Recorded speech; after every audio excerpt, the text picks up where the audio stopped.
Chapter 36. The Glory in the Dream. On the morning when the final results of all the examinations were to be posted on the bulletin board at Queen's, Anne and Jane walked down the street together. Jane was smiling and happy. Examinations were over, and she was comfortably sure she had made a pass at least. Further considerations troubled Jane not at all. She had no soaring ambitions, and consequently was not affected with the unrest attendant thereon. For we pay a price for everything we get or take in this world, and although ambitions are well worth having, they are not to be cheaply won, but exact their dues of work and self-denial, anxiety and discouragement. Anne was pale and quiet. In 10 more minutes she would know who had won the medal and who the Avery. Beyond those 10 minutes there did not seem, just then, to be anything worth being called time. "Of course you'll win one of them anyhow," said Jane, who couldn't understand how the faculty could be so unfair as to order it otherwise. "I have not hope of the Avery," said Anne. "Everybody says Emily Clay will win it, and I'm not going to march up to that bulletin board and look at it before everybody. I haven't the moral courage. I'm going straight to the girls' dressing room. You must read the announcements and then come and tell me, Jane, and I implore you in the name of our old friendship to do it as quickly as possible. If I have failed, just say so, without trying to break it gently, and whatever you do, don't sympathize with me. Promise me this, Jane." Jane promised solemnly, but, as it happened, there was no necessity for such a promise. When they went up to the entrance steps of Queen's, they found the hall full of boys who were carrying Gilbert Blythe around on their shoulders and yelling at the tops of their voices, "Hurrah for Blythe, medalist!" For a moment, Anne felt one sickening pang of defeat and disappointment. So she had failed, and Gilbert had won. Well, Matthew would be sorry. He had been so sure she would win. And then somebody called out, "3 cheers for Miss Shirley, winner of the Avery!" "Oh, Anne!" gasped Jane, as they fled to the girls' dressing room amid hearty cheers. "Oh, Anne, I'm so proud. Isn't it splendid?"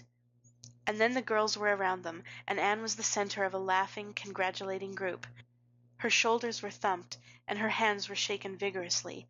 She was pushed and pulled and hugged, and among it all she managed to whisper to Jane, "Oh, won't Matthew and Marilla be pleased? I must write the news home right away." Commencement was the next important happening. The exercises were held in the big assembly hall of the academy. Addresses were given, essays read, songs sung, the public award of diplomas, prizes, and medals made. Matthew and Marilla were there, with eyes and ears for only one student on the platform, a tall girl in pale green, with faintly flushed cheeks and starry eyes, who read the best essay and was pointed out and whispered about as the Avery winner. "Reckon you're glad we kept her, Marilla?" whispered Matthew, speaking for the first time since he had entered the hall, when Anne had finished her essay. "It's not the first time I've been glad," retorted Marilla. "You do like to rub things in, Matthew Cuthbert." Miss Barry, who was sitting behind them, leaned forward and poked Marilla in the back with her parasol.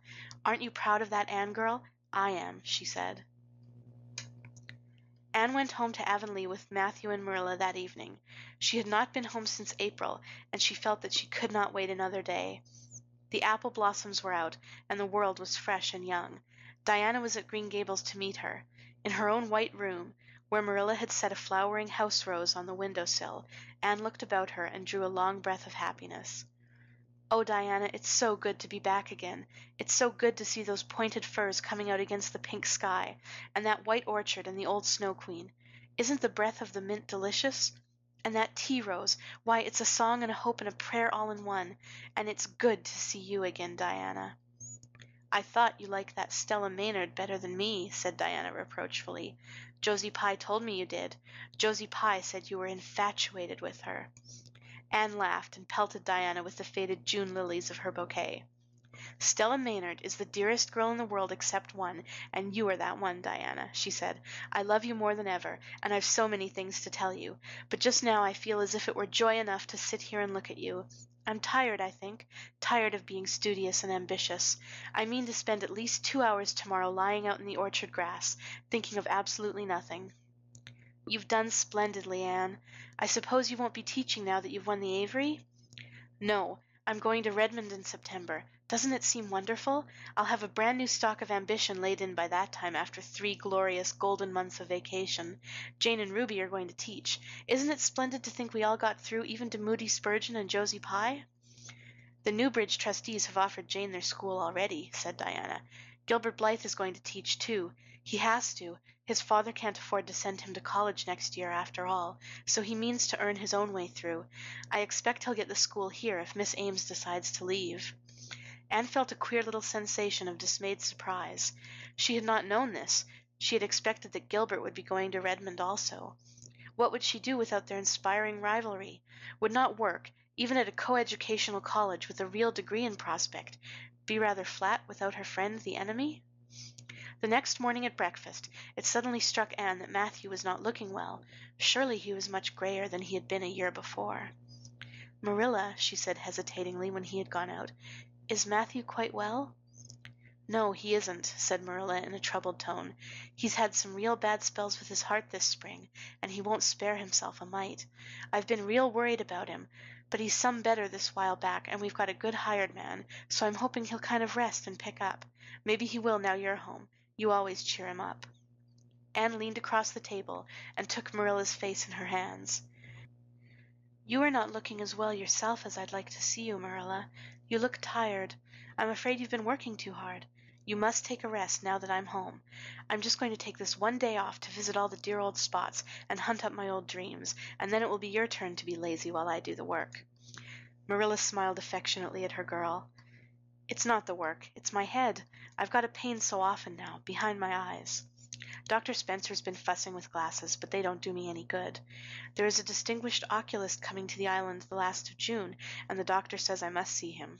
I guess I'll have to. I can't read or sew with any comfort now. Well, Anne, you've done real well at Queen's, I must say. To take first-class license in 1 year and win the Avery Scholarship. Well, Mrs. Lynde says pride goes before a fall, and she doesn't believe in the higher education of women at all. She says it unfits them for woman's true sphere. I don't believe a word of it. Speaking of Rachel reminds me, did you hear anything about the Abbey Bank lately, Anne? I heard it was shaky, answered Anne. Why? That is what Rachel said. She was up here one day last week and said there was some talk about it. Matthew felt real worried. All we have saved is in that bank, every penny. I wanted Matthew to put it in the savings bank in the first place, but old Mr. Abbey was a great friend of father's, and he'd always banked with him. Matthew said any bank with him at the head of it was good enough for anybody. I think he has only been its nominal head for many years, said Anne. He is a very old man. His nephews are really at the head of the institution. Well, when Rachel told us that, I wanted Matthew to draw our money right out, and he said he'd think of it. But Mr. Russell told him yesterday that the bank was all right. Anne had her good day in the companionship of the outdoor world. She never forgot that day. It was so bright and golden and fair, so free from shadow, and so lavish of blossom. Anne spent some of its rich hours in the orchard. She went to the Dryad's Bubble in Willowmere and Violet Vale. She called at the manse and had a satisfying talk with Mrs. Allan. And finally in the evening she went with Matthew for the cows, through Lover's Lane to the back pasture. The woods were all gloried through as sunset, and the warm splendor of it streamed down through the hill gaps in the west. Matthew walked slowly with bent head.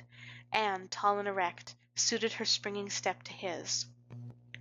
You've been working too hard today, Matthew, she said reproachfully. Why won't you take things easier? Well, now, I can't seem to, said Matthew, as he opened the yard gate to let the cows through. It's only that I'm getting old, Anne, and keep forgetting it. Well, I've always worked pretty hard, and I'd rather drop in harness. If I had been the boy you sent for, said Anne wistfully, I'd be able to help you so much now, and spare you in 100 ways. I could find it in my heart to wish I had been, just for that. Well, now, I'd rather have you than a dozen boys, Anne, said Matthew, patting her hand. Just mind you that, rather than a dozen boys. Well, now, I guess it wasn't a boy that took the Avery Scholarship, was it? It was a girl my girl that I'm proud of. He smiled his shy smile at her as he went into the yard.